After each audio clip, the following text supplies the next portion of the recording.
आज मिति 2079 साल साउन महिनाको 6 गते सुनसरी जिल्ला अन्तर्गत धरान उपमहानगरपालिका वडा नम्बर 3 मा अवस्थित त्रिरत्न विहारमा हुन गइरहेको 5औं बारको 10 दिवसीय मगौ विपसना ध्यान शिविर आज 8औं दिन भइरहेको छ। 8औं दिनको धर्म उपदेशलाई प्रारम्भ गर्नुभन्दा अघि शीलगुण, समाधिगुण, विमुक्तिगुण, विमुक्ति ज्ञान दर्शन गुणले परिपूर्ण हुनुभएको वहाँ अरहं सम्मा सम्बुद्ध भगवानलाई शिरोपर धारण गरी वन्दना।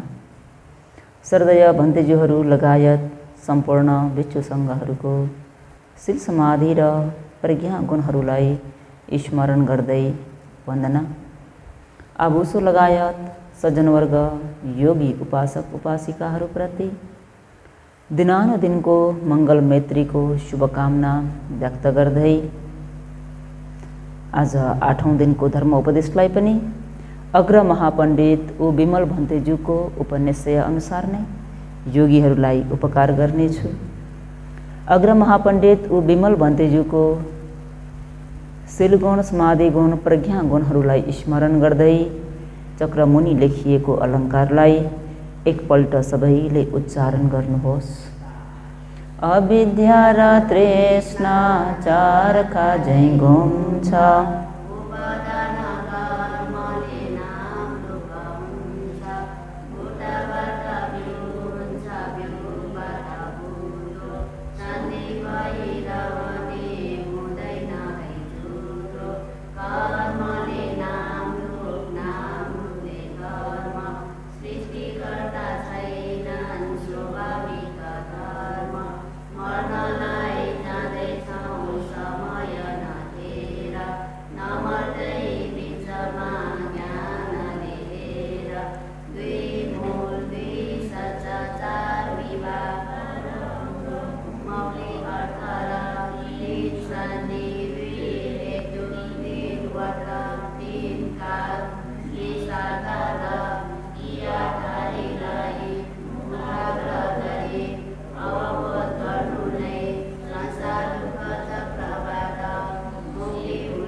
त अहिले तपाईँ हामीहरूले प्राप्त गरिएको शरीर सुख शरीर हो कि दुःख शरीर हो?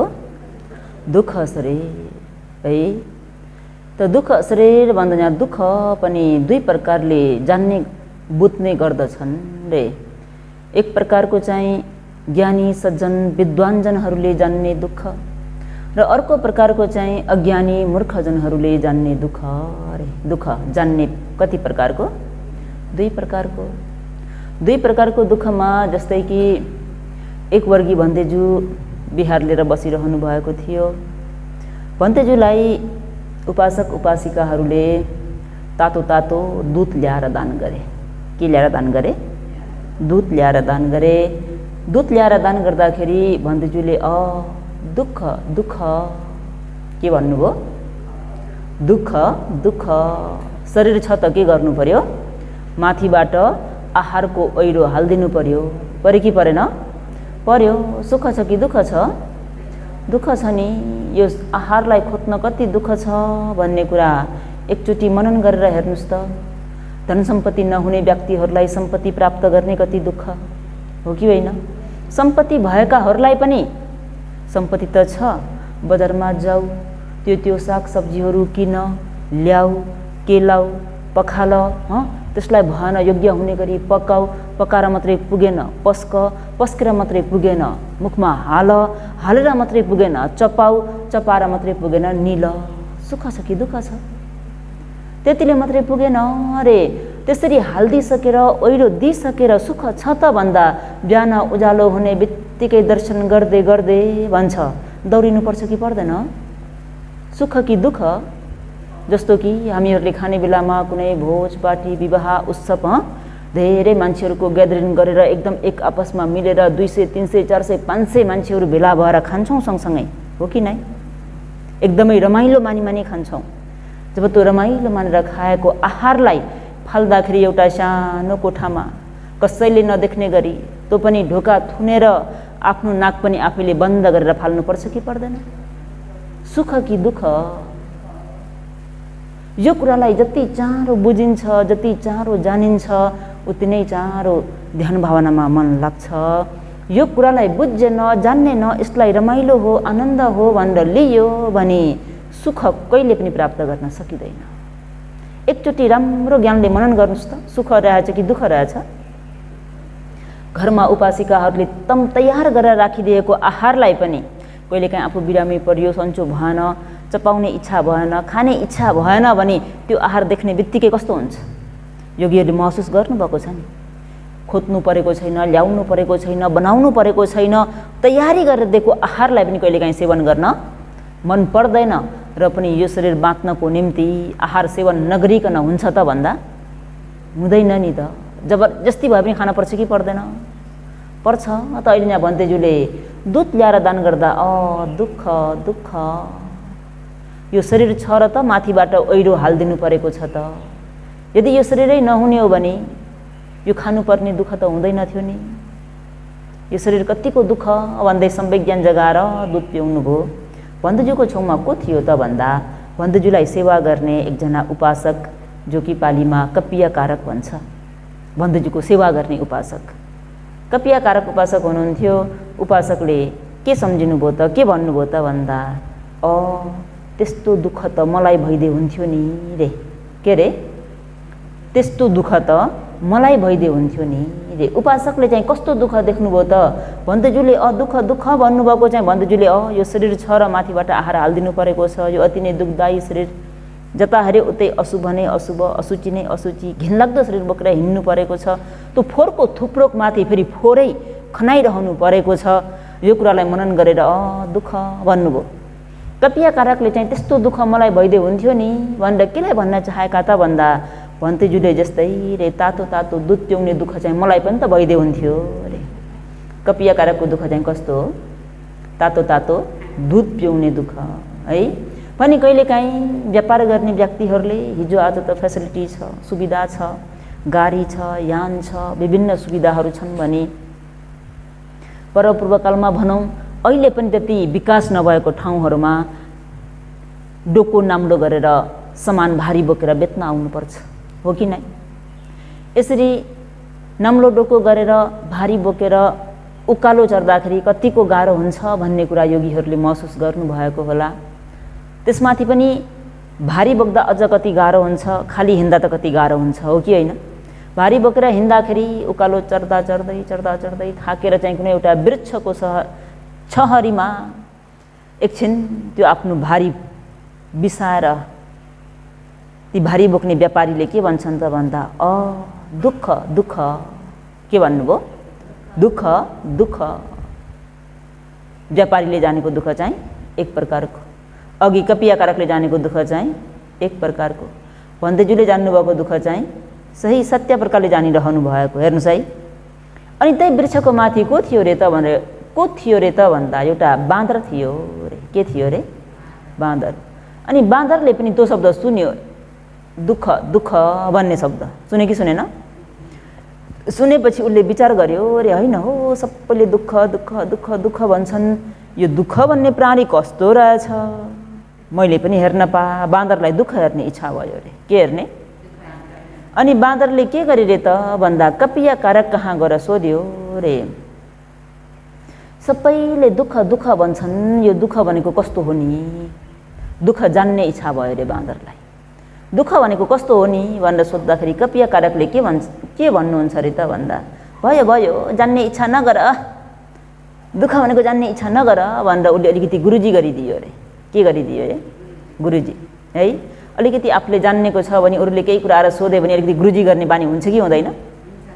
हुन त आफूले सम्पूर्ण केही जानेको छैन, अलिअलि हल्का फुल्का केही माथि माथि केही कुरा बुझेको हुन्छ, अनि उसले के गरिदिन्छ? गुरुजी।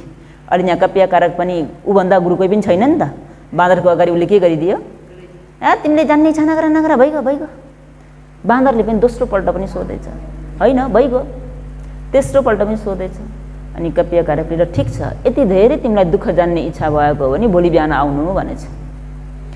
अनि आफू चाहिँ जङ्गलमा गएर के गरेछ अरे त भन्दा जङ्गलमा भएको कुकुरलाई छोपेर ल्याएर बाँधेर राखेछ। जङ्गलमा मन परि हिँडेको कुकुरलाई कसरी छोपेर ल्याएर राख्छ भने त्यो कुकुर रिसाउँछ कि खुसी हुन्छ? रिसाउँछ नि, हो कि होइन? रातभरि बाँधेर राख्यो, केही पनि खान पनि दिएन कुकुरलाई। जब बिहान उज्यालो भयो बाँदर आयो, लु न मलाई दुःख देखाउनुहोस्, ल ठिक छ हिँड म देखाउँछु भनेर कुकुरलाई डराउँदै बाँदरलाई लिएर चाहिँ मैदानमा जानुभएछ। एउटा मैदानमा पुगेपछि त्यो बाँधेको कुकुरको डोरी फुकालिदिनु भएछ। रातभरिबाट खाना नपाएको मनपरी आफ्नै हिसाबले हिँडेको कुकुरलाई अहिले एक्कासी त्यो बन्धनबाट मुक्त हुँदा र त्यो भोकले एकदमै आत्तिँदा आफ्नो सामु के देख्यो त भन्दा बाँदर। अब के गर्छ कुकुरले? बाँदरलाई के गर्छ? लखेर्छ कि लखेर्दैन?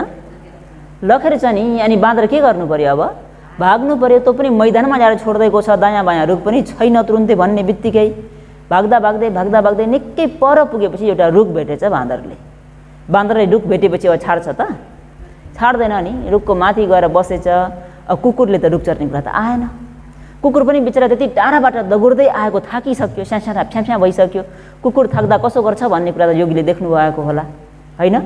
बाँदर जब रुखमाथि चढिसकेपछि आफू चढ्न नसक्दा तलबाट यति लामो जिब्रो निकालेर आँखा टुलु पारेर चाहिँ कुकुर स्याँ गर्दै बाँदरलाई हेरिरह्यो अरे। अनि बाँदरले माथिबाट यसो हेर्छु भन्दा त कुकुरले के गरेको छ? लामो जिब्रो निकालेर आँखा टुलु हेरिरहेको छ। ए दुःख भनेको त यस्तो पो रहेछ अरे। कसले जानेको दुःख? बाँदरले जानेको दुःख। दुःखको बुझाइ पनि विभिन्न प्रकारको छ कि छैन? भन्तेजुले जान्ने दुःखको बुझाइ एक प्रकारको, कपिया कारकले जान्ने दुःख एक प्रकारको, अनि व्यापारीले जान्ने दुःख एक प्रकारको, बाँदरले जानेको दुःख एक प्रकारको। भनी योगीहरूले कस्तो प्रकारको दुःखलाई बुझ्ने त योगीहरूले नै जान्नु, हो कि होइन? हो कि नै? त आज चाहिँ योगीहरूलाई मूलपनासा पाली रथ विनित सूत्रमा आएको विशुद्धि 4वटा र मूलपनासा पाली कौसम्बी सूत्रमा आएको सोतापन्नको अङ्ग 7वटालाई भनी बताउँछु। त पहिलो नम्बरमा मूलपनासा पाली रथ विनित सूत्रमा आएको विशुद्धि 7वटामा जस्तो कि हजुरहरूलाई अस्ति उपदेश गर्दा पनि भनियो विशुद्धि जम्मै 7वटा छन् भनेर। त यसलाई उपदेशलाई प्रारम्भ गर्नुभन्दा अघि यो उपदेश कहाँबाट कसरी भएर आयो भन्ने कुरालाई थोरै सवर्ण गरी हेरौँ। भगवान शास्ता वेलुवन बिहारमा बिहार लिएर बसिरहनु भएको समयकालमा हाम्रो देश नेपाल कपिलवस्तुबाट पूर्ण भन्तेजुको पूर्ण मन्तानी पुत्र भन्तेजुका शिष्यहरू कपिलवस्तुबाट राजगृहको वेलुवन राम बिहारमा भगवान शास्ताको दर्शनको निम्ति जानुभयो। त्यहाँ पुग्ने बित्तिकै भगवान शास्ताले कुशल वार्ता गर्नुभयो, तिमीहरू कहाँबाट आयौ, यात्रामा कुनै अप्ठ्यारो असुविधा त भएन आदि इत्यादि कुराहरू सोधिसकेपछि तिमीहरूको गुरुले तिमीहरूलाई कसरी ओबाद उपदेश गर्छन् नि भनेर सोध्नुहुँदा ती भन्तेजुहरूले बिन्ती गर्नुहुन्छ, छ भाग्यले परिपूर्ण हुनुभएको भन्ते भगवान, हाम्रा गुरु भन्तेले हामीहरूलाई के भनेर उपदेश गर्नुहुन्छ त भन्दा नभएको नखोज्नु रे। के रे?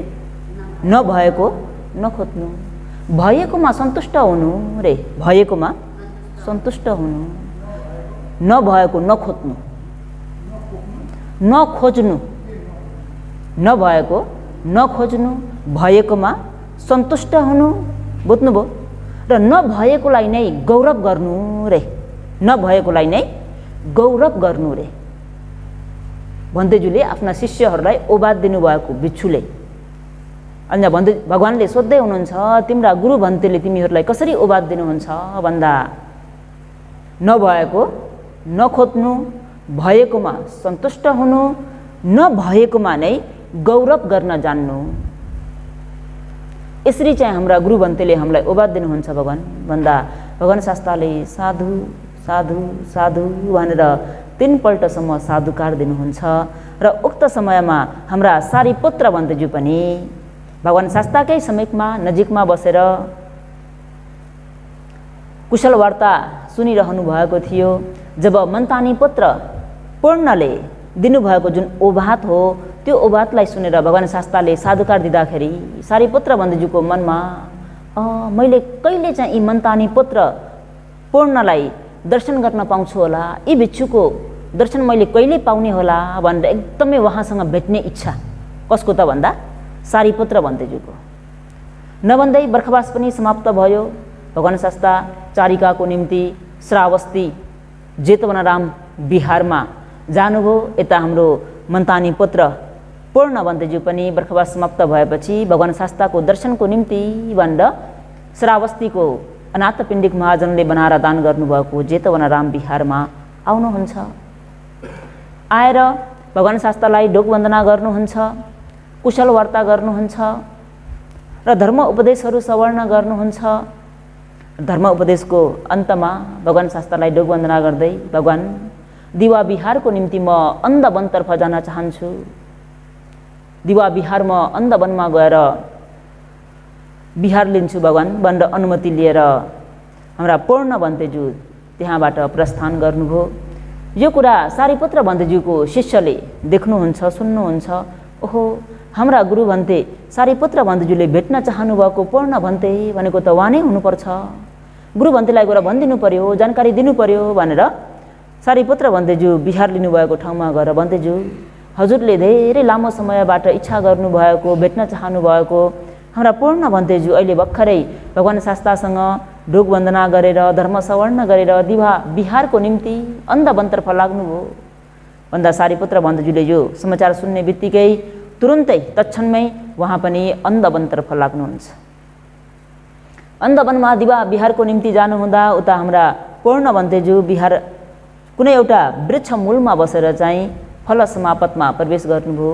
सारीपुत्र बन्धुज्यूले देख्नुभयो यो समयमा उठाउनु भनेको योग्य हुँदैन, म पनि छेउमा फल समापतमा प्रवेश गर्छु र फल समापतबाट उठेपछि बल्ल उहाँसँग केही कुरा सोध्छु भनेर उहाँ पनि एउटा रुखमा चाहिँ के गर्नुभयो त भन्दा फल समापतमा प्रवेश गर्नुभयो।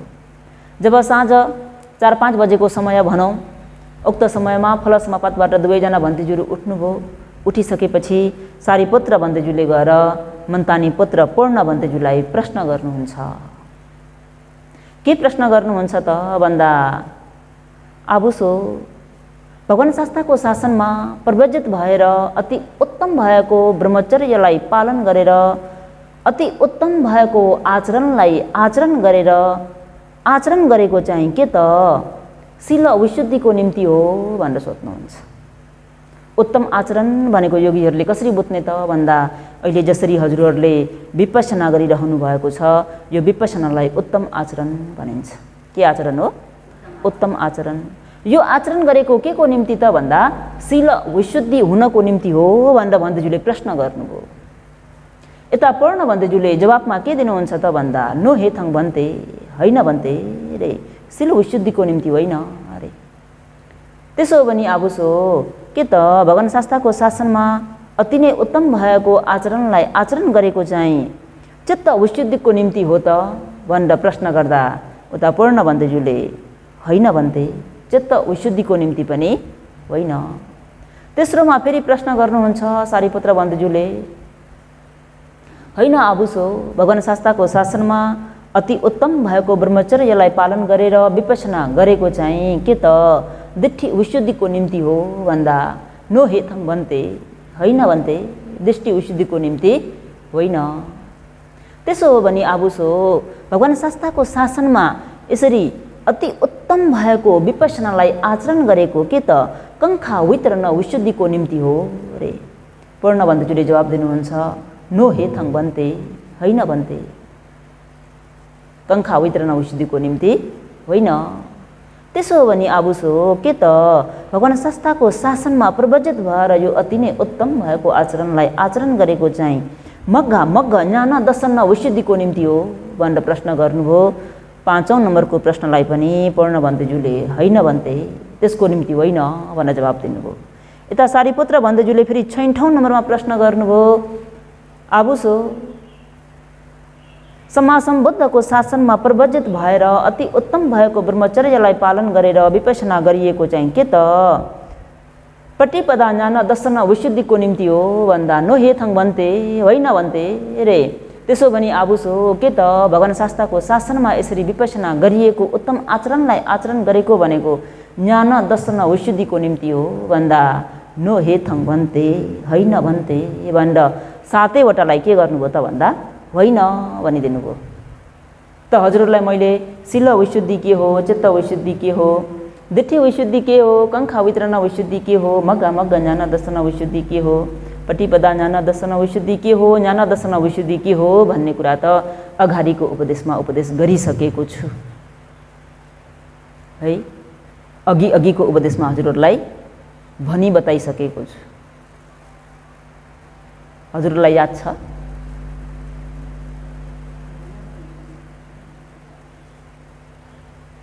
त अहिले धेरै विस्तृतमा चाहिँ होइन, थोरै संक्षिप्तमा भए पनि फेरि हजुरहरूलाई याद गर्न सजिलोको निम्ति भनिदिन्छु। शील विशुद्धि भनेको जो कि अहिले हजुरहरूले पालन गर्नुभएको पञ्चशील अष्टशील आफ्नो शील छ कि छैन हो, त्यो शीललाई शुद्ध रूपमा पालन गर्नु भनेको शील विशुद्धि। चित्त विशुद्धि भनेको जसरी अहिले यहाँ योगीहरूले विपसना गर्नुभन्दा अगावै आश्वास होस प्रश्वास होस गरेर प्रत्येक श्वासमा होस राखेर मनलाई समाधिष्ट हुने गरी अभ्यास गर्नुभएको छ कि छैन, र कतिको मन समाधिष्ट पनि भएको छ कि छैन। समाधिष्ट भयो भने त्यसलाई चित्त विशुद्धि, त्यसलाई के भनिन्छ? चित्त विशुद्धि। मन एकाग्र भयो समाधि लाग्यो भने त्यसलाई के भनिरहेछ? चित्त विशुद्धि। भने तेस्रोमा दिठ्ठी विशुद्धि। तेस्रोमा के हो? दिठ्ठी विशुद्धि भनेको चाहिँ मनमा भएका जुन गलत बुझाइ गलत धारणाहरूलाई चाहिँ हटाएर सम्यक दृष्टिको हुनु, जो कि हजुरहरूलाई 2 दिन 3 दिनसम्म के गरियो त भन्दा दृष्टि शुद्ध गरियो कि नै हो। त्यसरी धर्म सवर्ण गरेर दृष्टि शुद्ध भयो भने त्यो के हुन्छ त भन्दा दिठ्ठी विशुद्धि भइदिन्छ। र चौथोमा कंखा वितरण विशुद्धि। मनमा भएका शङ्का उपशङ्काहरू हटेर गए कि गएनन्? हामीलाई कुनै प्रभुले बनाइदिएका हुन् कि, हामीलाई कुनै निरङ्कारले पो रचिदिएका हुन् कि, हामीलाई कुनै चारमुख भएका महाब्रह्मले पो मनुष्यलोकमा गएर कर्म गरेर आइज भनेर पठाएका हुन् कि भन्ने विभिन्न प्रकारको भ्रम हट्यो कि हटेन? हजुरहरूलाई प्रत्यक्ष समुत्पादद्वारा पनि दृष्टि शुद्ध गरियो, खण्डद्वारा पनि दृष्टि शुद्ध गरियो। त यसलाई के भनिएको त भन्दा शङ्का निवारण भएकोलाई कंखा वितरण विशुद्धि। मग्गा मग्गा ज्ञान दर्शन विशुद्धि भनेको मार्ग र अमार्गलाई आफ्नै ज्ञानले छुट्याउन सक्ने ज्ञान उत्पन्न भएको। अझै अर्को शब्दमा भन्नुपर्दा उत्पत्ति र विनाशलाई देखिएको। केलाई? उत्पत्ति र विनाशलाई देखिएको। मग्गा मग्गा ज्ञान दर्शन विशुद्धि। पटिपदा ज्ञान दर्शन विशुद्धि भनेको मध्यमको ज्ञान उत्पन्न भएको भनियो। मध्यमको ज्ञान भन्नाले निभिन्द ज्ञान यानी दिग्धारी भएको ज्ञानमा पुगिएको भनी। 7औँमा ज्ञान दर्शन विशुद्धि भनेको मार्ग ज्ञान भनेर यसरी बताइएको थियो। त अहिले यहाँ भन्तेज्यूले प्रश्न गर्नुभयो के त भगवान शास्त्रको शासनमा अति नै उत्तम भएको आचरणलाई आचरण गरिएको विपसना गरिएको शील विशुद्धिको निम्ति हो त भन्दा होइन। चित्त विशुद्धिको निम्ति हो त भन्दा होइन। दिठ्ठी विशुद्धिको निम्ति हो त भन्दा होइन। कंखा वितरण विशुद्धिको निम्ति हो त भन्दा होइन। मग्गा मग्गा ज्ञान दर्शन विशुद्धिको निम्ति हो त भन्दा होइन। पटिपदा ज्ञान दर्शन विशुद्धिको निम्ति हो त भन्दा होइन। ज्ञान दर्शन विशुद्धिको निम्ति हो त भन्दा होइन। अरे पूर्ण भन्तेज्यूले 7वटालाई के भनिदिनु भयो त भन्दा होइन। अनि सारीपुत्र भन्तेज्यूले सोध्नुहुन्छ आबुसो तिमीलाई मैले 7वटा प्रश्न गरेँ, 7वटालाई तिमीले होइन होइन होइन भनेर जवाब दियौ। त यो अति नै उत्तम भएको ब्रह्मचर्यलाई पालन गरेर विपसना गरेको चाहिँ के को निम्ति हो नि? यो 7वटा कुरा प्राप्त गर्नको निम्ति होइन भने के को निम्ति त? किन आचरण गरिएको भनेर प्रश्न गर्नुहुँदा हाम्रा मनतानी पुत्र पूर्ण भन्तेज्यूले के जवाब दिनुहुन्छ त भन्दा भन्ते रे अति नै उत्तम भएको आचरणलाई आचरण गर्नुको कारण के त भन्दा अरे उपादान खण्ड निरोध भएको निर्वाणलाई साक्षात्कार गर्नको निम्ति। उपादान खण्ड निरोध भएको निर्वाणलाई साक्षात्कार गर्नको निम्ति भन्नाले मैले हजुरहरूलाई दोस्रो दिनको उपदेशमा निर्वाण 2 प्रकारको भनेर उपदेश गरेको थिएँ। योगीहरूले त सब भुल्यो त भएको छैन। दुई प्रकारको निर्वाणको विषयमा उपदेश गरेको थिएँ, स उपाधि शेष निर्वाण, अनुपाधि शेष निर्वाण भनेर है। यदि बिर्सिनुभयो भने पनि अब त्यहाँ गएर फेरि सुन्नुहोस्, होइन त? अब त्यसलाई रिपिट गरेर भ्याइँदैन नि त, हो कि होइन? त अहिले यहाँ भन्तेले के भन्नुभयो त भन्दा, भन्ते रे देखिने निर्वाणलाई होइन रे साक्षात्कार गर्ने निर्वाणको निम्ति चाहिँ आचरण गरेको रे। पूर्ण भन्तेजुले जवाब दिनुभएको है, साक्षात्कार गर्ने निर्वाणको निम्ति चाहिँ आचरण गरेको रे, उत्तम भएको आचरणलाई। सारीपुत्र भन्तेजुले फेरि पनि भन्नुहुन्छ, आबुसो म तिमीलाई फेरि पनि प्रश्न गर्छु नि, हुन्छ भन्ते गर्नुहोस्। आबुसो के त जुन यो शील विशुद्धि छ, यो शील विशुद्धिले निर्वाण पुगिन्छ रे, शील विशुद्धिले निर्वाण पुगिन्छ त रे। शील विशुद्धि भनेको के हो? आफू आफूले पालन गरिएको शील जुन छ शुद्ध रूपमा पालन गर्न सकियो भने के हुन्छ? शील विशुद्धि, होइन त? भन्दा यो शील शुद्ध भयो भने निर्वाण नगरमा पुगिन्छ रे सारीपुत्र भन्तेजुले। यता पूर्ण भन्तेजुले भन्नुहुन्छ पुगिँदैन भन्ते, शील शुद्ध हुँदैमा निर्वाणमा पुगिँदैन। किन त भन्दा, अरे किन पुगिँदैन त भन्दा, यदि शील शुद्ध हुँदैमा निर्वाण पुगिने हो भने रे पृथक जनहरू जम्मै निर्वाण पुग्थे रे। पृथक जनहरू जम्मै कहाँ पुग्थे रे? निर्वाण पुग्थे। अहिले योगीहरू सबै पृथक जन हो कि होइन? योगीहरूले पञ्चशील अष्टशील धारण गर्नुभएको छ कि छैन? र उक्त शीललाई शुद्ध रूपमा पालन गर्ने कोसिस पनि गर्नुभएको छ कि छैन? पालन पनि गरिरहनु भएको छ कि छैन? भने योगीहरूले निर्वाण पुगिसक्नुभयो त। किन त भन्दा पृथक जनलाई निर्वाणले स्वीकार्दैन, पृथक जनलाई निर्वाणले स्वीकार्दैन। शील शुद्ध हुँदैमा निर्वाण पुगिँदैन। पहिलो प्रश्न। दोस्रो प्रश्न फेरि गर्नुहुन्छ सारीपुत्र भन्तेजुले, के त आबुसो जुन यो उत्तम भएको ब्रह्मचर्यलाई पालन गरेर विपश्यना ध्यान भावना आचरण गरेर चाहिँ जुन चित्त विशुद्धि हुन्छ, चित्त विशुद्धि भयो भने निर्वाण पुगिन्छ त भन्दा पूर्ण भन्तेजुले उत्तर दिनुहुन्छ, भो भन्ते चित्त शुद्ध हुँदैमा निर्वाण पुगिँदैन। चित्त शुद्ध हुँदैमा निर्वाण पुगिँदैन। चित्त शुद्ध भनेको साधारण पृथक जनको पनि चित्त शुद्ध हुन्छ। पृथक जनलाई निर्वाणले स्वीकार्दैन अरे पृथक जनलाई। बुझ्नुभयो? पृथक जनको चित्त कसरी शुद्ध हुन्छ त, कसरी चित्त विशुद्धि हुन्छ त भन्दा अघि भनियो चित्त विशुद्धि भनेको नै के हो? मन एकाग्र हुनु। मन के हुनु? एकाग्र हुनु। मन एउटै आलमनमा रमायो भने चित्त विशुद्धि भयो। जस्तो कि ऋषि मुनिहरूले दिनरात एक गरेर तपोचारण गरेका छन् कि छैनन्? उहाँहरूको मन समाधिष्ट भएको छ कि छैन? त ती ऋषि मुनिहरूले निर्वाणलाई साक्षात्कार गरे त भन्दा गरेका त छैनन्। किन त भन्दा पृथक जनलाई निर्वाणले स्वीकार्दैन। बुझ्नुभयो? त अहिले यहाँ ध्यान भावना आचरण गर्ने योगीहरूको पनि मन आफ्नो घरमा छँदा भन्दा अलिकता भए पनि मन एकाग्र भयो कि भएन? आज आचरण गर्दै आएको कतिका दिन भइसके? 8औं दिन भइसक्यो, हो कि होइन? मन अलिकति भए पनि समाधिष्ट भयो कि भएन? भयो भने योगीहरूले निर्वाणलाई साक्षात्कार गर्नुभयो त छैन भने किन त भन्दा पृथक जनलाई निर्वाणले लिँदैन, स्वीकार्दैन।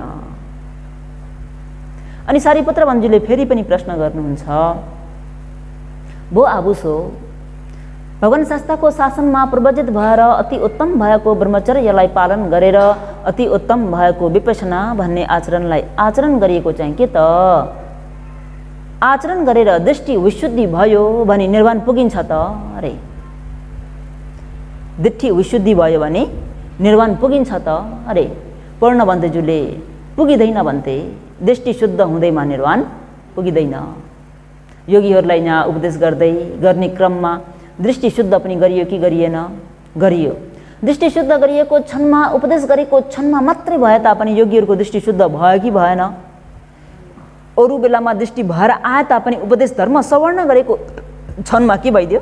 दृष्टि शुद्ध भइदियो। तर निर्वाणलाई साक्षात्कार गर्न पाइयो त भन्दा पाइएन नि। किन त भन्दा पृथक जनलाई निर्वाणले लिँदैन, स्वीकार्दैन।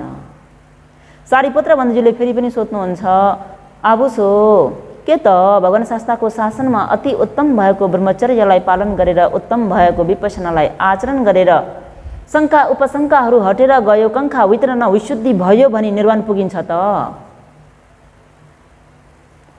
पुगिँदैन भन्थे। पुगिन्छ अरे त? पुगिँदैन। त योगीहरूले पनि दिन प्रतिदिन दिनको 2-3 पल्ट धर्म सवर्ण गर्दै आउँदाखेरि अहिले मनमा भएका केही मात्रामा शङ्का उपशङ्काहरू हटे कि हटेनन्? दूर भएर गयो कि गएन? गयो र पनि योगीले निर्वाणलाई साक्षात्कार गर्न पाउनुभयो त? छैन। किन त भन्दा निर्वाणले पृथकजनलाई स्वीकार्दैन। बुझ्नुभयो? र सारिपुत्र बन्धुजीले फेरि पनि सोध्नुहुन्छ, भो आबुसो, अति उत्तम भएको ब्रह्मचर्यलाई पालन गरेर उत्तम भएको विपश्यनालाई आचरण गरेर जुन मग्ग ज्ञान दर्शन विशुद्धि भएर आउँछ, यानि उत्पत्ति र विनाशलाई देखिन्छ, उत्पत्ति र विनाशलाई देखियो भने निर्वाण पाइन्छ त? निर्वाणमा पुगिन्छ त भनेर सोद्धा मन्तानी पुत्र पूर्ण बन्धुजुले नो हेतङ भन्थे, पुगिँदैन भन्थे रे। उत्पत्ति र विनाशलाई देख्दैमा निर्वाण पुगिँदैन। त अहिले यहाँ ध्यान भावना आचरण गर्ने योगीहरूले दिनको 10-12 घण्टा आचरण गरिरहनु भएको छ। यसरी आचरण गर्ने क्रममा कुनै न कुनै क्षणमा त उत्पत्ति भएको विनाश भएको महसुस भएको छ कि नै? भएको छ नि। त निर्वाणलाई साक्षात्कार गर्नुभयो त भन्दा निर्वाणलाई त साक्षात्कार गर्न पाइएको छैन। किन त भन्दा उत्पत्ति र विनाशलाई देख्दैमा निर्वाणलाई साक्षात्कार गर्न सकिँदैन, यानि पृथकजनलाई निर्वाणले स्वीकार्दैन। र सारिपुत्र बन्धुजीले फेरि पनि प्रश्न गर्नुहुन्छ, भो आबुसो, भगवान शास्त्रको शासनमा अति उत्तम भएको ब्रह्मचर्यलाई पालन गरेर अति उत्तम भएको विपश्यनालाई आचरण गर्दा गर्दै निभिन्न ज्ञान प्राप्त भयो, यानि पटिपदा ज्ञान दर्शन विशुद्धि भयो भने निर्वाणमा पुगिन्छ त? पुगिँदैन भन्थे रे। पुगिन्छ अरे त? पुगिँदैन। किन त भन्दा जुन निभिन्न ज्ञान हो, दिग्धारी भएको ज्ञान हो, त्यो ज्ञान भनेको केवल विपश्यनाको तह मात्रै छ अरे, त्योभन्दा माथि पुगेको छैन अरे। त्यहाँ पुग्दैमा निर्वाणलाई साक्षात्कार गर्न पाइँदैन। किन त भन्दा पृथकजनलाई निर्वाणले स्वीकार्दैन। र 7औं नम्बरमा फेरि पनि सारिपुत्र बन्धुजीले प्रश्न गर्नुहुन्छ, भो आबुसो, भगवान शास्त्रको शासनमा अति उत्तम भएको ब्रह्मचर्यलाई पालन गरेर अति उत्तम भएको विपश्यना गरिएको के त ज्ञान दर्शन विशुद्धि भयो भने निर्वाणलाई साक्षात्कार गर्न पाइन्छ त भनेर सोद्धा पूर्ण बन्धुज्यूले पाइँदैन बन्धुज्यू। मार्ग ज्ञान पाउँदैमा निर्वाणलाई साक्षात्कार गर्न पाइँदैन भनेर उत्तर दिनु हुँदाखेरि सारिपुत्र बन्धुज्यूले फेरि प्रश्न गर्नुहुन्छ, होइन आबुसो, निर्वाणलाई साक्षात्कार गर्न पाइँदैन भने कसरी चाहिँ निर्वाणलाई साक्षात्कार गर्न पाइन्छ त भनेर प्रश्न गर्नुहुँदा हाम्रा पूर्ण बन्धुज्यूले के भनिदिनुहुन्छ त भन्दा, बन्धुज्यू रे, मैले यसलाई एउटा उदाहरणद्वारा हजुरलाई बुझाउँछु रे। के द्वारा? उदाहरण, यानि उपमा उपमेयद्वारा चाहिँ बुझाउँछु। कतिपय कुरा उदाहरण दिँदा प्रष्ट हुन्छ अरे, यतिकै भन्दा बुझिँदैन अरे। उदाहरण दिइयो भने छर्लङ्ग हुन्छ। त मैले हजुरलाई एउटा उदाहरण दिन्छु। उदाहरण चाहिँ कस्तो त भन्दा, बन्धुज्यू रे, कौशल महाराज श्रावस्तीबाट चाहिँ साकेत नगरमा आउन पर्यो। श्रावस्तीबाट साकेत नगरमा चाहिँ आउन पर्यो। त महाराजले साकेत नगरमा आउनको निम्ति के गर्नुहुन्छ रे त भन्दा, 7 ठाउँमा 7वटा रथहरू तयार गर्नुहुन्छ। कतिवटा रथ? 7वटा। मानिलिउँ कि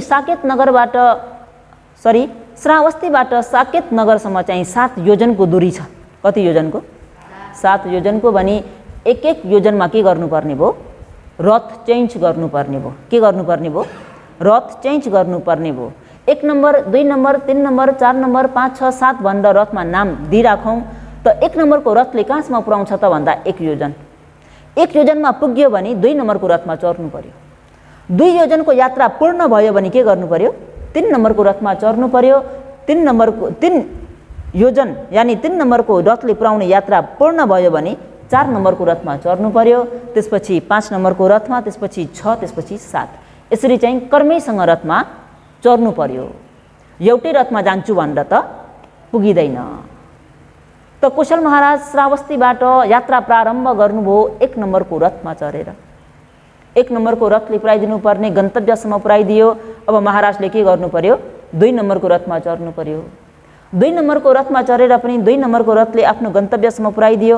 फेरि केमा चढ्नु पर्यो? 3 नम्बर। 3 नम्बरबाट 4 नम्बर, 4 नम्बरबाट 5 नम्बर, 5 नम्बरबाट 6 नम्बर, 6 नम्बरबाट 7 नम्बर। यसरी चाहिँ महाराजले श्रावस्तीबाट साकेत नगरमा अथवा साकेत नगरबाट श्रावस्तीको निम्ति है, महाराज साकेतबाट फेरि श्रावस्ती जान पर्यो भने पनि के गर्नु पर्यो? त्यही 7वटा रथलाई कर्मैसँग चढ्नु पर्यो कि परेन? पर्यो। जब महाराज आफ्नो गन्तव्यमा पुग्नुहुन्छ, रथबाट ओर्लिने बित्तिकै सबैले आएर महाराजलाई के गर्छन्? स्वागत गर्छन्, कुशल वार्ता गर्छन्। महाराज आरामै आइपुग्नुभयो, यात्रामा कुनै प्रकारको दुःख कष्ट त भएन नि, आरामपूर्वकै यात्रा तयार गर्नुभयो नि भनेर कुशल वार्ता सोध्ने गर्छन् र राजाले आफूले चाहेको गन्तव्यमा के गर्छन्? पुग्छन्। चाहेको गन्तव्यमा के गर्नुहुन्छ? महाराज पुग्नुहुन्छ। त अहिले यहाँ महाराजले 7वटा रथमा चढेर आफ्नो गन्तव्य स्थान पुगे जस्तै रे भन्दैजु, जुन व्यक्तिले निर्वाणको इच्छा गर्छ, निर्वाणको चाहना गर्छ, निर्वाण नगरमा पुग्न खोज्छ, उक्त व्यक्तिले 7वटा रथमा चढ्नुपर्ने हुन्छ। कतिवटा? 7वटा। 7वटा रथमा नचढिकन निर्वाण नगरमा पुग्न सकिँदैन। त भन्थे रे अहिले भनिएको जुन यो शील विशुद्धिदेखि लिएर ज्ञान दर्शन विशुद्धिसम्म जुन 7वटा विशुद्धि छ, यो 7वटा विशुद्धिलाई पार नतरिकन कुनै पनि व्यक्ति निर्वाण नगरमा पुग्न सक्दैन। यो सबै अहिले गरिएको धर्म भनेको, आचरण गरिएको भनेको खेर जाने धर्म होइन। भन्थे रे 1 नम्बरमा शील विशुद्धि भयो भन्ने बित्तिकै कति नम्बरको रथमा चढियो? 1 नम्बरको। योगीहरूले मनन पनि गर्दै गर्नुहोस् नि, हामीहरू कतिवटा रथमा चढिसकेछौँ, कतिवटा रथ चढ्न बाँकी रहेछ भन्ने कुरा पनि विचार गर्नुहोस् है। त शील विशुद्धि भयो, हामीहरूले आफूले लिएको शीललाई राम्रोसँग शुद्ध रूपमा पालन गरियो भने कति नम्बरको रथमा पुगियो? 1 नम्बरको रथमा। त अहिले यहाँ योगीहरूले यसरी बुझ्नुहोस्, निर्वाण नगरमा पुग्नको निम्ति हामीहरू 7वटा रथमा यात्रा गर्नुपर्छ। 7वटा रथबाट ओर्लेपछि बल्ल कहाँ पुगिन्छ? निर्वाण नगरमा पुगिन्छ। कहाँ पुगिन्छ? निर्वाण नगरमा पुगिन्छ। त 1 नम्बरको रथ के रहेछ त भन्दा शील विशुद्धि। के हो? त ध्यान भावना आचरण गर्ने योगीले, निर्वाणको चाहना गर्ने व्यक्तिले शीललाई के गर्नु पर्यो? शुद्ध रूपमा पालन गर्नु पर्यो। शील शुद्ध भइदैन भने 2 नम्बरको रथमा चढ्न पाइँदैन। कुरा बुझ्नुभयो? 1 नम्बरको रथमा चढ्नुभयो, शीललाई परिपूर्ण हुने गरी पालन गर्नुभयो र आफ्नो 1 नम्बरको गन्तव्य पूर्ण भयो भने योगी कति नम्बरको रथमा चढ्नु पर्यो? 2 नम्बरको। कति नम्बरको? 2 नम्बरको रथ भनेको के हो? चित्त विशुद्धि। के हो? चित्त विशुद्धि। मन एकाग्र हुनु पर्यो, मन समाधिष्ट हुनु पर्यो र योगीहरूको मन समाधिष्ट भयो, एकाग्र भयो भने योगी कति नम्बरको रथमा चढ्ने? 3 नम्बरको रथमा। कति नम्बरको? 3 नम्बरको रथ। 3 नम्बरको रथमा चाहिँ योगीले के गर्नु पर्यो त भन्दाखेरि दिट्ठी विशुद्धि, गलत मार्गलाई त्यागेर सही मार्गलाई अपनाउनु पर्यो। के गर्नु पर्यो? गलत मार्गलाई त्यागेर सही मार्गलाई अपनाउनु पर्यो। यानी मनमा भएका दृष्टिलाई हटाइदिएर चाहिँ सम्मा दिट्ठीको हुनु पर्यो। अरूले जे भन्छन् त्यसैमा टुङ्गेर हुँदैन। आफ्नै ज्ञान बुद्धि लगाएर सही के हो, सत्य के हो भन्ने कुरा छुट्याउनु पर्यो। मनमा भएका दृष्टिहरूलाई हटाउनु पर्यो। र 3 नम्बरको रथ चढिसकेपछि योगी अब कति नम्बरको रथमा चढ्ने? 4 नम्बरको। 4 नम्बरको रथ भनेको के हो त भन्दा कङ्खा वितरण विशुद्धि। कङ्खा वितरण विशुद्धि भनेको मनमा भएका शङ्का उपशङ्काहरूलाई के गर्नु पर्यो? निवारण गर्नु पर्यो। के गर्नु पर्यो? निवारण गर्नु पर्यो। कसरी निवारण गर्ने त भन्दा धर्म सवर्ण गरेर। के गरेर? धर्म सवर्ण गरेर। त सही सत्य धर्म सवर्ण गर्न नित्यन्त आवश्यकता छ। धर्म सवर्ण गर्न पाइएन भने क्षणिक भए पनि दृष्टि शुद्ध गर्न सकिँदैन। धर्म सवर्ण गर्न पाइएन भने आफ्नो मनमा भएको शङ्का उपशङ्काहरूलाई हटाउन पनि पाइँदैन। यो शङ्का उपशङ्का हो भनेर चिन्ने मौकै मिल्दैन। हो कि होइन? धर्म के हो, अधर्म के हो, राम्रो के हो, नराम्रो के हो, न्याय के हो, अन्याय के हो भन्ने कुरा छुट्याउने ज्ञान तक पनि हुँदैन। अघिको धर्म उपदेशमा श्रद्धेय भन्तेज्यूद्वारा हजुरहरूले अङ्गुलीमालको उदाहरण गाथा सुन्नुभयो कि भएन? त धर्मलाई नजान्दाखेरि उहाँले के गर्नुभयो? प्राणी हिंसा गर्नु पनि के सम्झिनुभयो? धर्म सम्झिनुभयो, हो कि होइन? सही सत्य धर्मलाई बुझेपछि जम्मै कुरा के गर्नुभयो त भन्दा त्यागिदिनुभयो। सत्य धर्म नर नारीहरूले सुन्न पाएनन् भने सत्य के हो, असत्य के हो, राम्रो के हो, नराम्रो के हो भन्ने छुट्याउने ज्ञान प्राणीमा हुँदैन। त धर्म सवर्ण गरिएको कारणले के भयो त भन्दा शङ्का उपशङ्काहरू हटेर गयो, यानि कङ्खा वितरण विशुद्धि भइदियो। कतिवटा रथ भयो? 4 वटा। र 5औं नम्बरको रथ चाहिँ के हो त भन्दा मग्गा मग्ग ज्ञान दर्शन विशुद्धि, यानि मार्ग र अमार्गलाई छुट्याएर जानेको ज्ञान, र अर्को शब्दमा भन्नुपर्दा उत्पत्ति र विनाशलाई देखेको ज्ञान। केलाई देखेको ज्ञान? उत्पत्ति र विनाशलाई देखेको ज्ञान। तैले यहाँ योगीहरूलाई अगाडिबाट भन्तेजु गुरुमाजुहरूले कहाँसम्म चाहिँ पुर्याइदिन सक्छन् त भन्दा जुन अहिले भनिएको कङ्खा वितरण विशुद्धि जुन छ, शङ्का उपशङ्का मनमा भएका सन्देहहरूलाई भन्तेजुहरूले गुरुमाजुहरूले धर्म उपदेश गरेर योगीहरूलाई शुद्ध गरिदिन सक्नुहुन्छ है। 4वटा रथसम्म चाहिँ भन्ते गुरुमाहरूले हजुरहरूलाई पछिबाट ठेलेरै पेलेरै भए पनि चढाइदिनुहुन्छ अरे। कतिवटा रथ? 4वटा रथसम्म। त अहिले योगीहरूले आफ्नो सिल शुद्ध रूपमा पालन गर्नुभएछ कि नै? छ भने 1 नम्बरको रथमा के गरियो? चढियो। योगीले आफ्नो मनलाई एकाग्र हुने गरी अभ्यास गर्नुभयो कि भएन? र कतिपयको मन एकाग्र पनि भयो कि भएन? भने कति नम्बरको रथमा चढियो?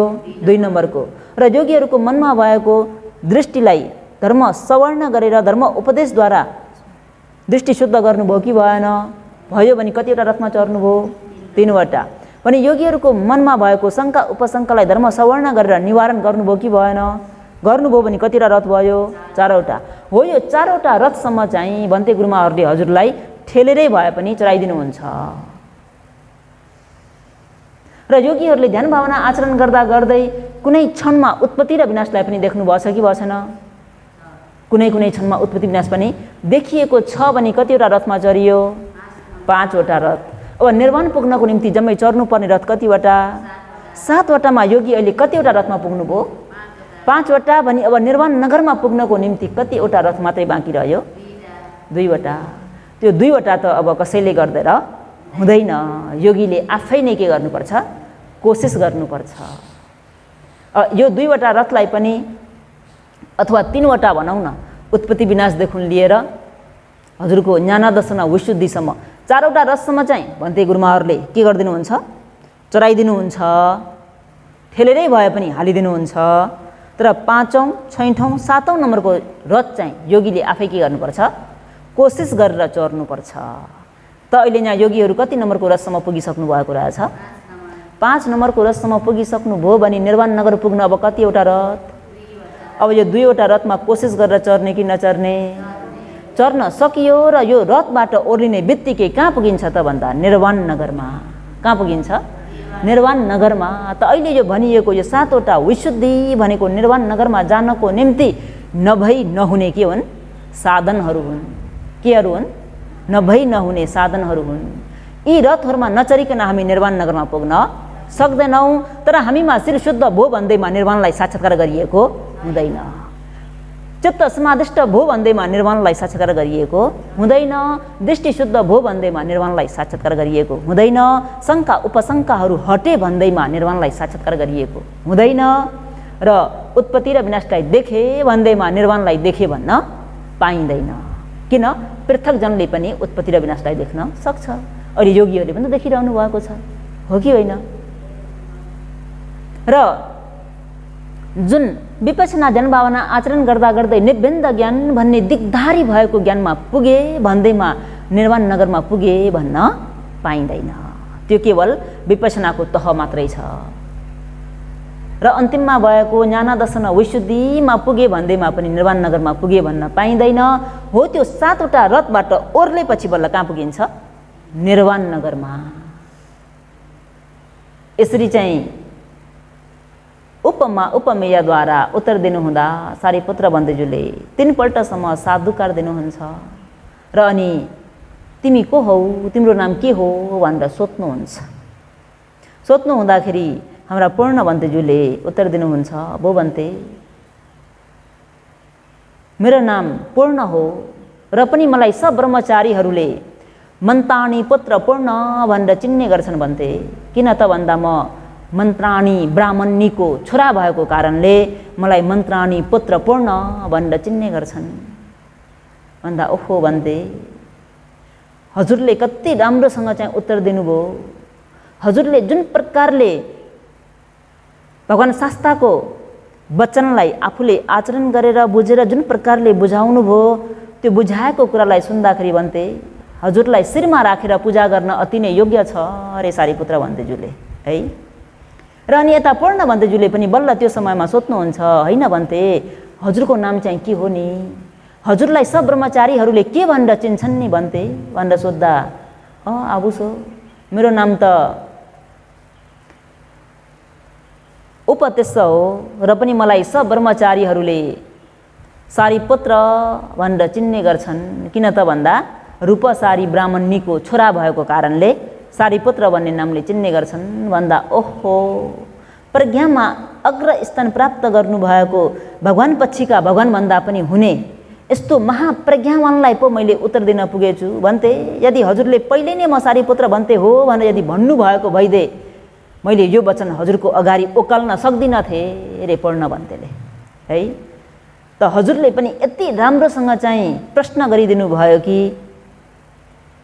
यो प्रश्न भनेको जो पाए त्यसैले गर्न सक्ने प्रश्न होइन र जुन पूर्ण भन्तेज्यूले दिनुभएको उत्तर हो यो उत्तर पनि जो पाए त्यसैले दिने उत्तर होइन भन्थे। हजुरले सोध्नु भएको प्रश्नलाई सुन्दाखेरि हजुरलाई पनि श्रीमाथि राखेर पूजा वन्दना गर्न अति नै योग्य छ भन्दा यसरी एक आपसमा चाहिँ कुशल वार्ता गर्नुभएको थियो।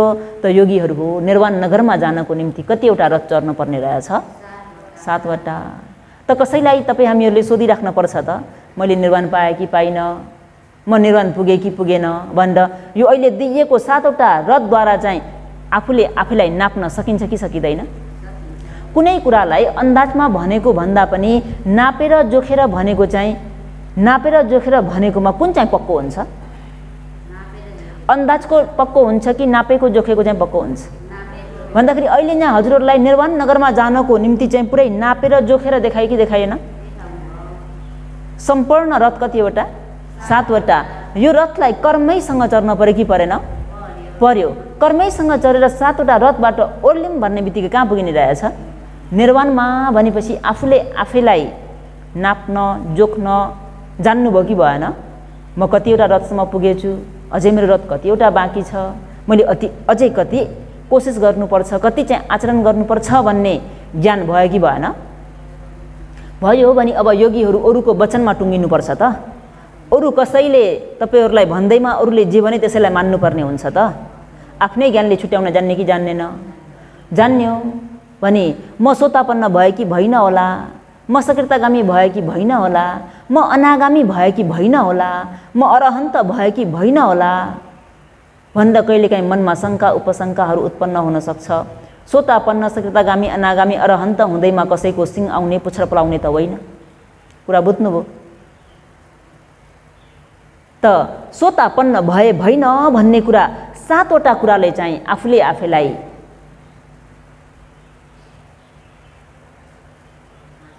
मापदण्ड भनौँ न, मापदण्ड भनेको बुझ्नुहुन्छ नि, आफूले आफूलाई के गर्ने, के गरेर हेर्ने, मापन गरेर हेर्ने भन्नुहुन्छ कि मापदण्ड गरेर हेर्ने भन्नुहुन्छ? बुझ्नुभयो? त आफूले आफूलाई 7 वटा कुराद्वारा चाहिँ निहालेर हेर्नु पर्यो म सोतापन्न भए कि भइन भन्ने कुरा। किन त भन्दा कुनै कुनै बेला आफूले प्राप्त गरिएको मार्गज्ञान फलज्ञानलाई पनि थाहा हुँदैन अरे। थाहा हुँदैन भन्ने उदाहरण को त भन्दा हाम्रा अद्वितीय सम्मा सम्बुद्ध भगवानका भाइ महानाम कपिलवस्तुका महाराज सधैँ भगवान् शास्त्रको सेवामा जानुहुन्थ्यो, कुशल पुण्यहरू आर्जन गर्नुहुन्थ्यो, भगवान् शास्त्रद्वारा धर्म सवर्ण गर्नुहुन्थ्यो, ध्यान भावना आचरण गरेर आफ्नो राज्यमा फर्किने क्रममा सहरमा भनेको धेरै नै के हुन्छ, बाटोघाटोहरू एकदमै बिजी हुन्छ, जाम धेरै हुन्छ, रथहरू यत्तिकै आइरहेको हुन्छ। हिजो आजको भाषामा त गाडीहरू बाइकहरू स्कुटीहरू बाटोमा एकदमै बाक्लै गरी घुरिरहेको हुन्छ। कुनै कुनै बेला यस्तो हुन्छ कि बाटो काट्नलाई पनि गाह्रो हुन्छ कि हुँदैन? हुन्छ। कतिपय समयमा एक्लै दुक्लै हो भने बाटो काट्न पनि आउँदैन, हो त्यस्तो बेलामा भन्थे रे मन्याबाट बिहारबाट धर्म सवर्ण गरेर धर्मको आचरण गरेर कुशल पुण्य आर्जन गरेर आफ्नो राजमहलमा फर्किँदाखेरि त्यो बीच बाटोमा एकदमै जाम भएको एकदमै बाक्लो सवारी साधनको माझबाट कटेर जानु पर्दाखेरि भन्थे कहिलेकाहीँ त्यो सवारी साधनले ठोक्केर मेरो मृत्यु पनि त हुन सक्छ नि, सक्छ कि सक्दैन? सक्छ नि। त्यसरी मेरो मृत्यु भइदियो भने त भन्थे मेरो गति कस्तो हुन्छ होला है रे। कसले सोध्नु भएको? महानाम महाराजले है। सोध्नु हुँदाखेरि भगवान शास्त्रले बुझ्नुभयो ए महानामले त आफूले पाएको मार्गज्ञान फलज्ञान पनि त थाहा रहेनछ भन्दा भगवानले के भनिदिनुहुन्छ त भन्दा भो महाराज रे कुनै कुनै बेला समुद्रको यात्रा डुङ्गाबाट सामानहरू बोकेर लाने क्रममा अथवा डुङ्गाबाट सामानहरू वारीपारी गर्ने क्रममा कसैले घिउको डब्बाहरू हाले, कसैले तेलको डिब्बाहरू हाले, घैँटोहरू हाले र बीच बाटोमा जाँदा जाँदै कुनै हुरी बतासको कारणले डुङ्गा डगमगायो र त्यो डुङ्गामा भएका नाउँमा भएका सबै सामान वस्तुहरू चाहिँ एक आपसमा ठोकिए, फुटेर सबै पानीमा खस्यो, झर्यो भनी त्यहाँ भएको जुन माटोको जुन घैला हो, जुन फुटेको चोइटाहरू हो, त्यो चोइटाहरू के हुन्छ नि महाराज? त्यो त जम्मै पानीमै डुबेर जान्छ नि भगवान। अनि त्यहाँ भएको तेल घिउहरू चाहिँ के हुन्छ नि? तेल घिउहरू त पानीमै तैरिन्छ नि भगवान। त महाराज तिमी पनि मृत्यु भएर गए तापनि रे तिम्रो पार्थिव शरीरलाई त सबैले लगेर दाह संस्कार गरिदिन्छन्, तर तिमी स्वयं आफै चाहिँ के हुन्छौ त भन्दा अहिले यो तेल घिउहरू तैरे जस्तै माथि सुगतिमा जान्छौ भन्दाखेरि बल्ल महानामले ए म सोतापन्न भएछु भन्ने कुरा चाल पाउनु भएको थियो।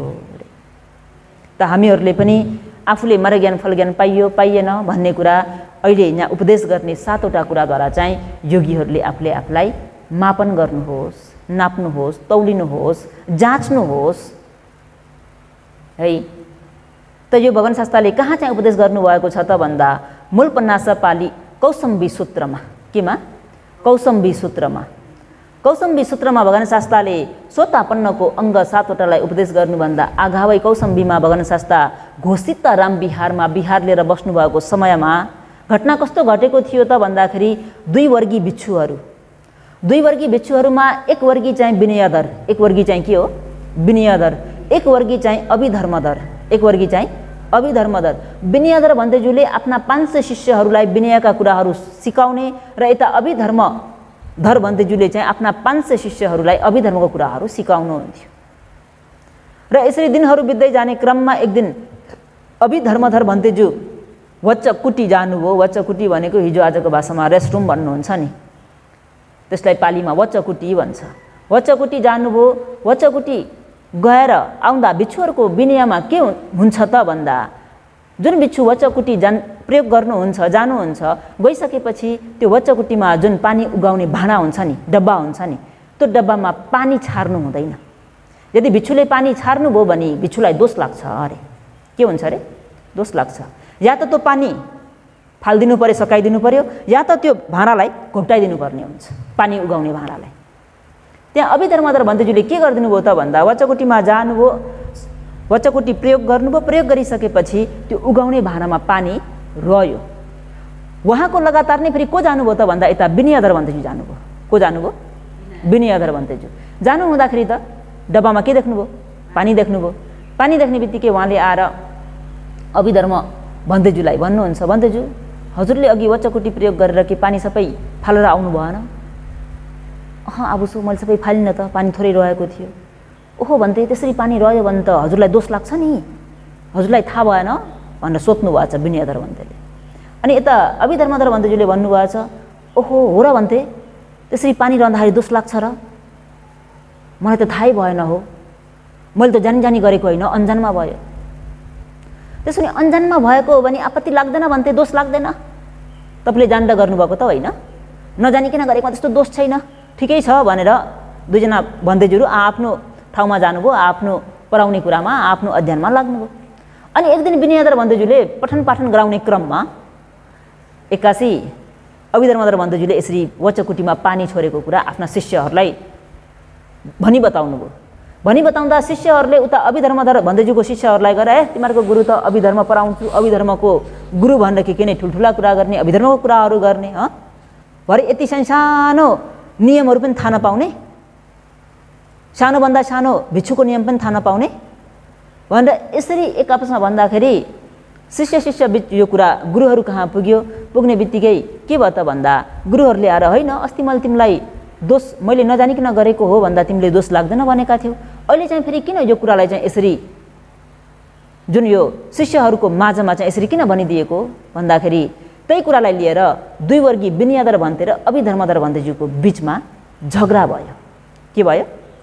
झगडा भयो। झगडा हुँदाखेरि एक वर्गी भन्तेज्यूले उहाँहरूको झगडालाई देखेर भगवान शास्ता कहाँ गएर बिन्ती गरे। भगवान शास्ता दुई वर्गी भन्तेज्यूहरूको माझमा झगडा भइरहेको छ, भगवान शास्ता आएर सम्झाइदिनु पर्यो, उबाद दिनु पर्यो भन्दा भगवान शास्ता आउनुहुन्छ र दुई वर्गी भिक्षुहरूलाई बोलाउनुहुन्छ। भिक्षुहरू हो के तिमीहरूको एक आपसमा झगडा भएको हो भगवान, यसरी झगडा गर्नु भनेको उत्तम होइन नि। तिमीहरूको कायिक मैत्री, वाचसिक मैत्री, मानसिक मैत्री भन्ने शरीर वचन मनबाट हुने मैत्रीहरू सबै नष्ट भएर जान्छ। यसरी झगडा गर्नु हुँदैन। झगडा गरेर कहिले पनि सुख प्राप्त गर्न सकिँदैन, यसो गर्न हुँदैन, एक आपसमा मिलमिलाप भएर बस्नुपर्छ भनेर भगवानले उनीहरूलाई उबाद उपदेश गरेर सम्झाउँदा उहाँ भन्तेज्यूहरूले के भन्नुहुन्छ त भन्दा भो भगवान शास्ता रे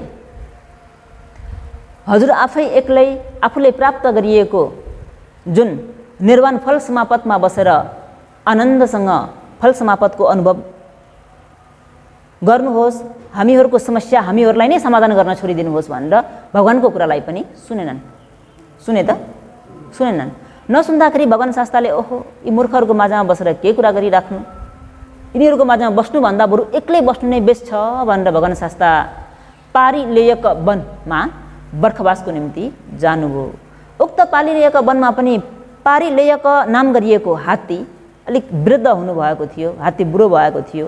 बुढो हुँदाखेरि अन्य ठिटा साना हात्तीहरूले त्यो बुढो हात्तीलाई जहिले पनि झिस्काइरहने, कहिले कुम्ली आएर ठोकिदिने, कहिले के गरिदिने हुँदा हात्तीलाई पनि ओहो यिनीहरूको माझमा बस्नुभन्दा भयो एक्लै बसेकै बेस छ भनेर हात्ती पनि जङ्गलतिर आउनु, यता भगवान शास्ता पनि पारिलेयक वनतिर जानु र 3 महिना बर्खवास भरि भगवान शास्तालाई हात्तीले सेवा गर्छ।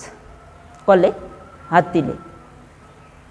अनि यता दाताहरूले 3 महिनासम्म भगवान शास्ताको दर्शन पनि पाएनन्, 3 महिना बर्खवासभरि धर्म सवर्ण गर्न पनि पाएनन् भगवान शास्ताद्वारा। अनि यसरी नपाएपछि कारण के हो भन्दै खोज्दै जाँदा त 2 जना भिक्षु चाहिँ झगडा गरिएको कारणबाट भन्ने कुरा थाहा भयो।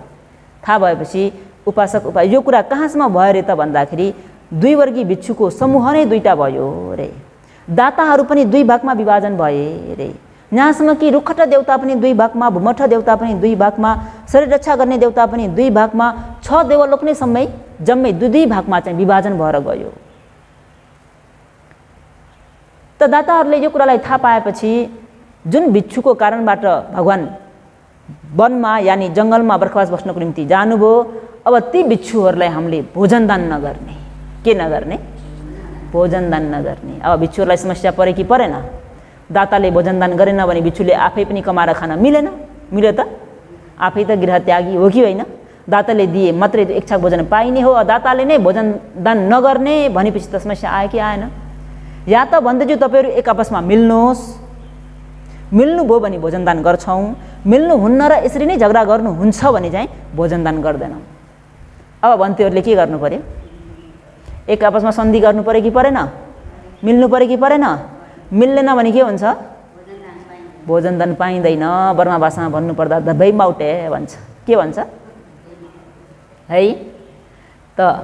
भोजन दान नगर्ने भन्दाखेरि त भन्तेहरूलाई मिल्नु बाध्य भयो र उहाँ भन्तेज्यूहरू मिल्नुभयो। मिलिसकेपछि 3 महिना बर्खवास समाप्त भएर भगवान शास्तालाई निमन्त्रणा गर्नको निम्ति भाइ आनन्द सहित 500 भन्तेज्यूहरू पारिलेयक वनतर्फ जानुहुन्छ। पारिलेयक वनमा जाने बित्तिकै सबै 500 भिक्षुहरू नै वनभित्र नगइकन भाइ आनन्द प्रथम जानुहुन्छ र भगवान शास्तालाई ढोग वन्दना गरेर भगवान शास्ता हजुर सहरमा आइदिनु पर्यो। सबै दाताहरू दान गर्न नपाएर, भगवानको दर्शन गर्न नपाएर, भगवानको मुखार बिन्दुबाट धर्म सवर्ण गर्न नपाएर सबै दाताहरू आत्तिरहनु भएको छ। आनन्द के तिमी एक्लै आयो कि अरू पनि छन्? भगवान म एक्लै होइन नि, 500 भिक्षुहरू आएका छन्, लुलु सबैलाई बोलाऊ। सबैजना भिक्षुहरू आए। भिक्षुहरू आउँदाखेरि हात्तीले के गरे त भन्दा एक दिन भोजन दान गर्नको निम्ति भगवान शास्तालाई अनुरोध गर्यो र भगवान शास्ताले पनि हात्तीको भोजनलाई स्वीकार्नुभयो। हात्तीले वनमा भएका विभिन्न फलाहारहरू खोजेर ल्याएर 500 भन्तेहरूलाई भोजन दान गर्नको निम्ति फलको पर्वतै बनाइदिए अरे। के को?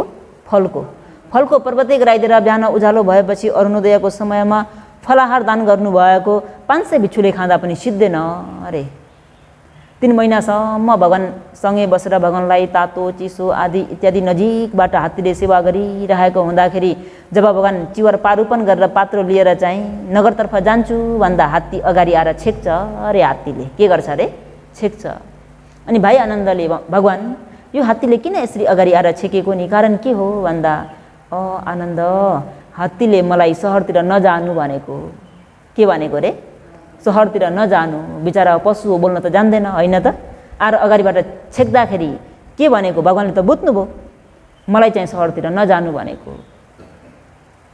त भगवानले सम्झाउनुहुन्छ हात्तीलाई, तिमी अब यहीँ बस, म सहरमा जानुपर्छ, प्राणीहरूलाई धर्मको रसपान गराउनु छ, तिमी यहीँ बस, हामी जान्छौँ भनेर बाटो छोड भन्दा हात्तीले थपक्कै बाटो छोडिदिन्छ अरे। सज्जनवर्गहरू हो, बाटो छोडेर भगवान शास्ता सहित भन्तेज्यूहरू त्यो जङ्गलबाट प्रस्थान गर्नुभएको। हात्ती पनि भगवान शास्ता सहित भिक्षु सङ्घहरूलाई पुर्याउनको निम्ति नगरको द्वारसम्म आउँछ। आउँदाखेरि भगवान शास्ताले भयो तिमी यहाँबाट फर्क, नगरमा भनेको डर भय धेरै हुन्छ, हात्तीलाई देख्दा कसैले मार्न सक्छन्, हान्न सक्छन्, डराउन सक्छन्, तर्सिन सक्छन्, जे पनि हुनसक्छ, त तिमी यहाँबाट फर्क भन्दा भगवान प्रमुख भिक्षु सङ्घहरूलाई जहाँसम्म हात्तीले देखेको हो त्यहाँसम्म आँखा पनि नझिम्काइकन हेऱ्यो रे। आँखा पनि नझिम्काइकन भगवान शास्ता प्रमुख भिक्षु सङ्घहरूको दर्शन गरेर अन्तिम जब भिक्षुहरूको छाया पनि देखिन छोड्यो अनि आफूलाई त्यो भगवान शास्तासँग बिछोड हुनु परेकोमा एकदमै मन दुखेर चाहिँ आफ्नो स्वरलाई आफ्नो मुखमा हालेर त्यही नै छाती फुटेर हात्तीको मृत्यु हुन्छ। मृत्यु हुने बित्तिकै कहाँ गएर उत्पन्न हुन्छ त भन्दा तुसिता देवलोकमा देवपुत्र भएर चाहिँ उत्पन्न हुन्छ। उक्त हात्ती भनेको साधारण हात्ती होइन, भविष्यमा सम्मासम्बद्ध हुने बोधिसत्व हात्ती है। जब भगवान शास्ता नगरमा आउनुभयो, नगरमा आउने बित्तिकै सबैले भगवान शास्तालाई स्वागत गरे। बिहारमा गएर धर्म सवर्ण गर्ने बेलामा सबैले ती 2 वर्गीय भिक्षुहरूलाई चाहिँ हेर्न थाले। यी भिक्षुहरू हुन् नि झगडा गर्ने भिक्षुहरू, झगडिया भिक्षुहरू यिनीहरू हुन् भनेर सबैले उहाँहरूलाई भन्दाखेरि बिचरा उहाँहरूलाई त लाजले शिर पनि उठाउन गाह्रो भयो रे। गाह्रो भयो कि भएन? गाह्रो भयो। र पनि भगवानले चाहिँ त्यो कुरालाई देखेपछि उपासक उपासिकाहरू हो, तपाईँहरूले भिक्षुहरूलाई दोष नदिनुहोस्, उहाँहरू झगडा गरे तापनि उहाँहरू सिलवान हुनुहुन्छ, उहाँहरूले सिललाई राम्रोसँग पालन गरेर बस्नुभएको छ, उहाँहरू सिलवान भन्तेहरू हुनुहुन्छ, यसरी दोष नलगाउनुहोस् भनेर भगवानले उपदेश गरेपछि बल्ल सबैजना शान्त भएका थिए। त उक्त ठाउँमा भगवान शास्ताले सोतापन्नको अङ्ग 7 वटा उपदेश गर्नुभएको छ। सोतापन्नको अङ्ग 7 वटामा नम्बर 1 अङ्ग के हो त भन्दा छोट्टिन्छ रे। के रे? छोट्टिन्छ। अब के होला भन्नु होला है। छोट्टिन्छ भन्नाले जुन व्यक्ति सोतापन्न हुन्छ उक्त व्यक्तिको सोतापन्न भएको व्यक्तिको लोभ जम्मै निर्मूल भएको हुँदैन, द्वेष जम्मै निर्मूल भएको हुँदैन, मोह जम्मै निर्मूल भएको हुँदैन। जो कि हाम्रो विशाखा महाउपासिकालाई हेर्नुहोस्, आफ्नो नातिनी दत्ताको मृत्यु हुँदाखेरि कसरी भिजेको केससहित भिजेको वस्त्रसहित रुँदै रुँदै रुँदै रुँदै भगवान शास्ता कहाँ पुग्नु भएको थियो कि थिएन?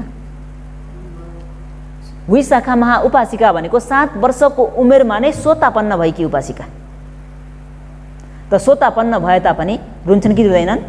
रुन्छन् नि। सोतापन्नले रिसलाई सम्पूर्ण त्यागेको हुँदैन, लोभलाई पनि त्यसको केही हदसम्मको डिग्री कम गरेका हुन्छन्, तर सम्पूर्ण लोभ त्यागेको हुँदैन। त यहाँ छोट्टिन्छ भन्नुको तात्पर्य के हो त भन्दा जुन व्यक्ति सोतापन्न हुन्छ अरे उक्त व्यक्तिको लोभ कम हुन्छ। के कम हुन्छ? लोभ कम हुन्छ। जुन व्यक्ति सोतापन्न हुन्छ उक्त व्यक्तिको रिस कम हुन्छ। के हुन्छ?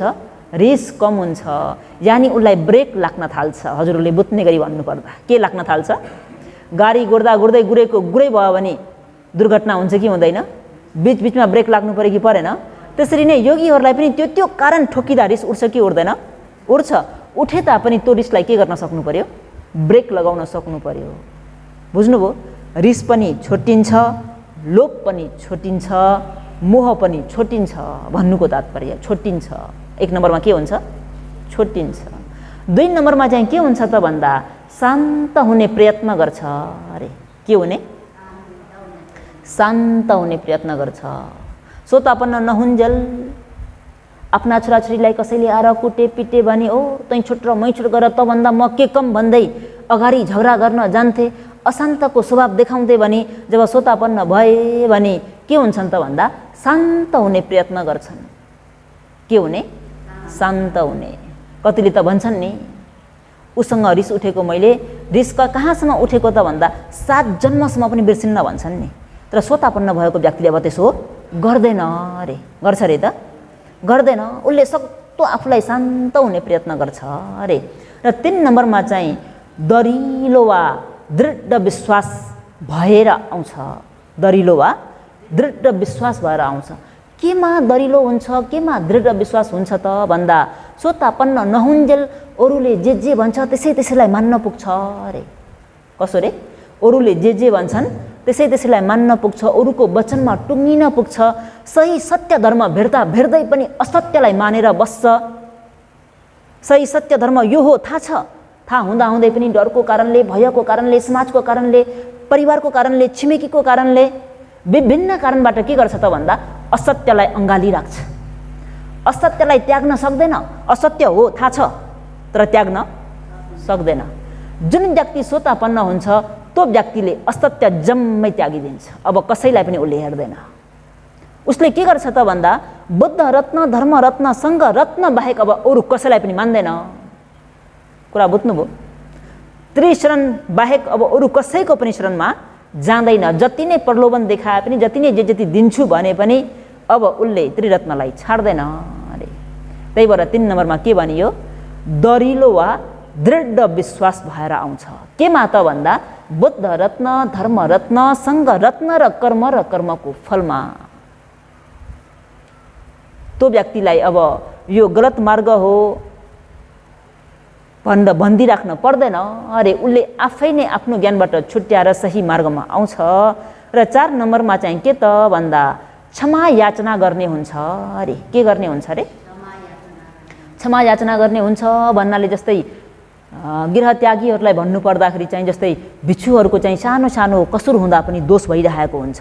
अघि जस्तो एउटा वचकुटी जाँदाखेरिको त्यो सानो एकदमै भनौँ न एक प्रकार एकदम ठुलो, त्यति ठुलो समस्या आउने कसुर होइन, सानोतिनो कसुर हो। तर त्यस्तो सानोतिनो कसुर भयो भन्ने कुरा चाल पाउने बित्तिकै भिक्षुले के गर्नुहुन्छ अरे त भन्दा अर्को भिक्षु खोजेर तुरुन्तै आपत्ति देशना गर्नुहुन्छ अरे। भन्थे मबाट यस्तो प्रकारको दोष भयो, यस्तो प्रकारको कसुर भयो भनेर तुरुन्तै क्षमा याचना माग्नुहुन्छ अरे। यदि सोतापन्न भएको छैन भने चाहिँ भइरहन्छ नि कुन ठुलो कुरा हो र, अलिअलि भुल त्रुटि भन्ने कुरा भइरहन्छ नि, कहाँ त सबै भने जस्तो परिशुद्ध कहाँ भइरहन्छ र भन्दा अलिक व्यवस्था गरिदिन्छन् ते। तर सोतापन्न भएको व्यक्तिले चाहे राति 12 नै किन नबजोस्, 12 बजेको छ भने पनि उसले अर्को भन्तेलाई बोलाएर चाहिँ आफ्नो दोषलाई शुद्धिकरण गर्छ, यानि क्षमा याचना गर्ने हुन्छ। के गर्ने हुन्छ? क्षमा याचना गर्ने हुन्छ। जस्तै योगीहरूलाई भन्नु पर्दाखेरि चाहिँ कस्तो त भन्दाखेरि यदि कसैले हजुरहरूका छोराछोरीहरूलाई, हजुरहरूका परिवारहरूलाई दुःख कष्ट दिएर एकदमै इख राखेर हैन विभिन्न प्रकारको अपशब्दहरू प्रयोग गर्छन् भने योगीहरूले चाहिँ पहिले गएर हजुर क्षमा गर्नुस् न है, हाम्रो बाबु नानीबाट चाहिँ यस्तो यस्तो घटना घटेछ, क्षमा गरिदिनुस् न है, यो अन्जानमा भएको कुरा हो, यसलाई धेरै लामो नगरौँ, यसलाई यतिमै शान्त गरिदेऊ भनेर त्यो प्रकारको क्षमा याचना गर्ने हुन्छन्।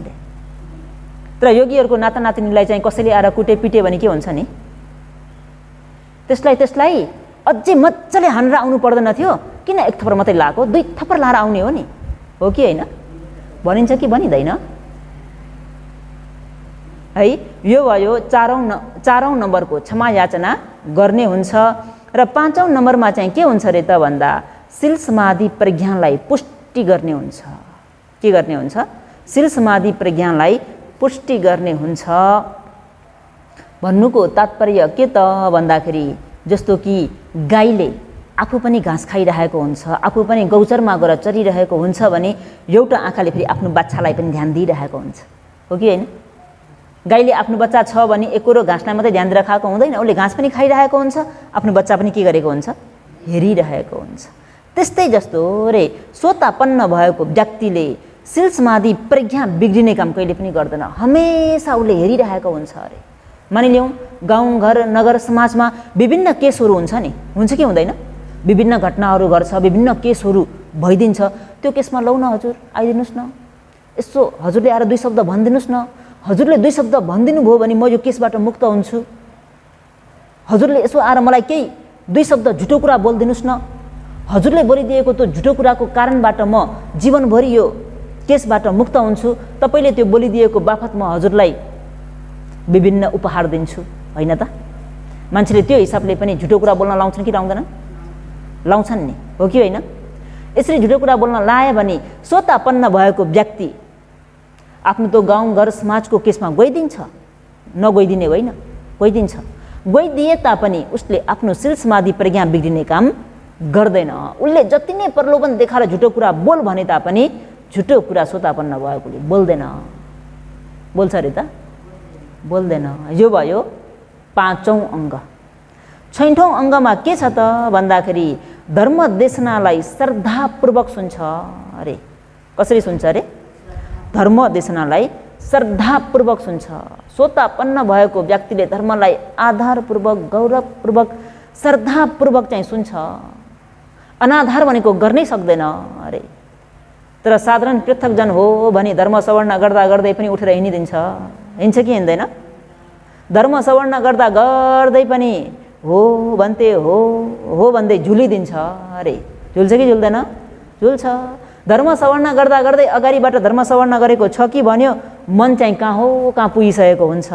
अनि धर्म सवर्ण गरिसकेपछि उपासक उपासिकाहरू हो बुझ्नुभयो, खोइ भन्थे बुझे जस्तो लाग्यो, खोइ हुन्छ कि हुँदैन?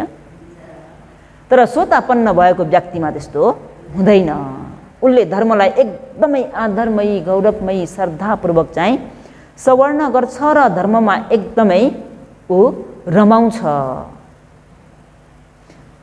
कस्तो त भन्दाखेरि धर्ममा रमाउने, धर्ममा एकदमै खुसी हुने भन्नाले जस्तो कि कसैले आएर उहाँको शील समाधि प्रज्ञामा बाधा पुर्याउन आउँछन्, बाधा दिन आउँछन् भने ऊ त्यो बाधामा पर्न चाहँदैन अरे, पर्दैन अरे। जस्तो कि लोभ उत्पन्न हुने कुरा, द्वेष उत्पन्न हुने कुरा, मोह उत्पन्न हुने कुरा हो भने ऊ टाढैबाट के गर्छ? तर्केर चाहिँ आफ्नो शील समाधि प्रज्ञालाई अभिवृद्धि गर्छ।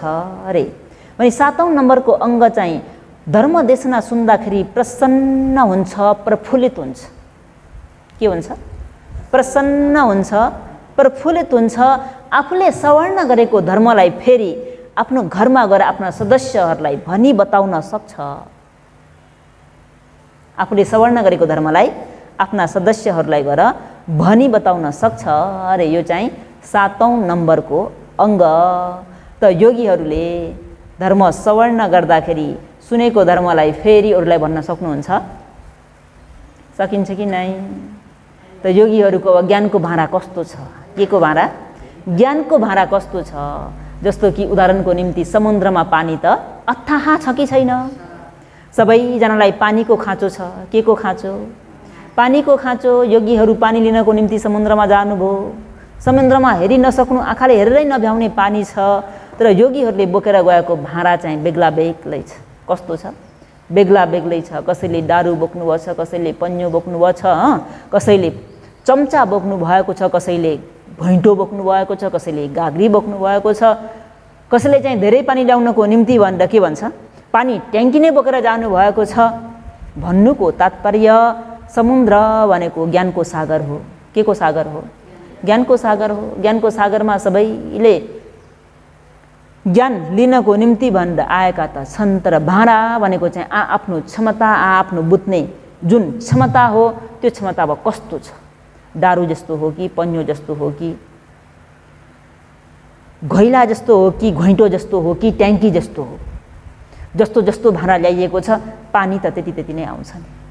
समुद्रमा पानी त के छ, धेरै छ, तर आफूले लगेको भाँडा अनुसारकै पानी आउँछ कि आउँदैन?